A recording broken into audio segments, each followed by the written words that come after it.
Ayan. Ito yung kanyang ito yung wire. Ito nakakabit ko dun sa block. Nakakabit yan. Ngayon ground lang. Tapos positive. So wala Ayan wala.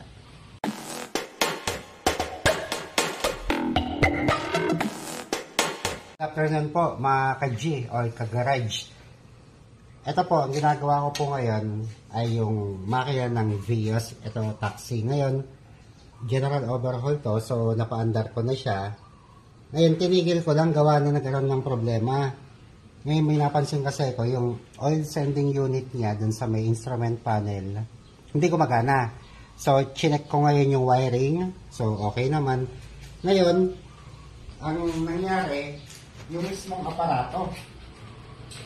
mismong aparato ng ito po yung ito yung oil sending unit. Ayan.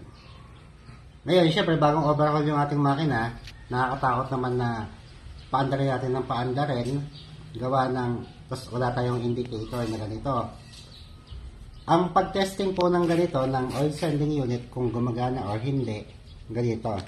Kuha kayo ng multitester. Ayan, continuity. Yung tester ko naman ay may beep sound kapag meron siyang contact. Ayan.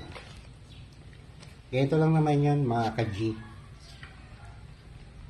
Ayan. Ito yung kanyang ito yung wire. Ito nakakabit ko dun sa block. Nakakabit yan. Ngayon ground lang. Tapos positive. So wala Ayan wala. Pero pag dinikit natin dito, meron. Ayan. Ito, nagpabili na ako ng bago. Ayan. Negative ulit and then positive. So, okay. Ibig sabihin, sira talaga to. Busted na. Ayan.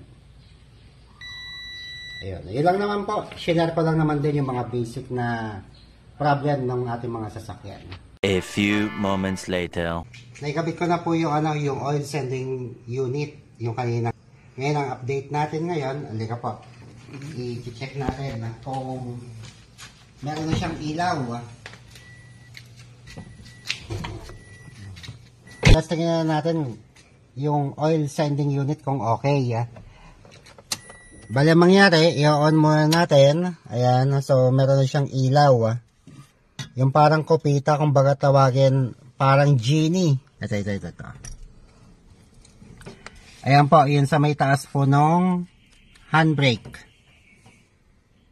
Ayan yung oil sending unit. Kasi kahapon, wala yan. Ngayon, nag-worry naman din ako kasi gawa ng bagong overhaul nga yung, yung makina. Baka hindi bumabomba yung, yung oil pump. Kaya, tinigil ko muna, chinek ko muna mabuti. Ngayon ang naging problema, yung oil sending unit. So, ngayon naman, ayan na, nakailaw na siya. Tapos, pagka in-start yan, dapat mamamatay. Ayan, talang Ayan, yun nasa taas Ayan, So, ibig sabihin, okay na. Ang purpose naman nung kaya siya namatay, bumomba na yung oil niya.